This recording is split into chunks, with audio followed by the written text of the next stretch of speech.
আজকে আমরা জানবো ট্রেনের ব্রেক কিভাবে কাজ করে। আসলে আমরা যখন গাড়ির ব্রেক ছাড়ি তখন গাড়িটি চলতে শুরু করে, কিন্তু ট্রেনের ক্ষেত্রে সেটি উল্টো হয়। আসুন জেনে নেওয়া যাক। আসলে ট্রেনের ব্রেক প্রতিটি বগির চাকাতে সমানভাবে ব্রেক ফোর্স লাগায়, আর এই পুরো ব্রেকিং সিস্টেমের মাস্টার মাইন্ড কিন্তু শক্তিশালী একটা কম্প্রেসার, যেটা ইঞ্জিনে থাকে। আর কম্প্রেসার থেকে বেরোনো দুটি ব্রেক পাইপ কোচ যখন ইঞ্জিনের সাথে লাগে তখন সেই পাইপটিকে জুড়ে দেওয়া হয় এই কম্প্রেসার পাইপের সাথে। ও কম্প্রেসারের প্রতিটা কোচের নিচে থাকে একটা করে সিলিন্ডার। এই সিলিন্ডারেই কিন্তু জোরালো এয়ার প্রেশার পাঠায় কম্প্রেসার, এবং ওই ট্যাঙ্কগুলোয় থাকে ডিস্ট্রিবিউশন হোল, যার ফলে ট্রেনটা প্রতিটি চাকায় সমানভাবে ব্রেক ফোর্স লাগাতে পারে। এই চাকা ব্রেক সরানোর জন্য ব্যবহার করা হয় ডিস্ট্রিবিউশন হোল। আর এই যখন লোড থাকে তখনই ব্রেকগুলি চাকা থেকে সরে যায় ও ট্রেনটি চলতে শুরু করে।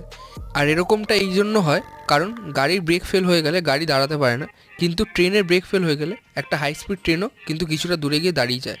আর এইভাবেই কাজ করে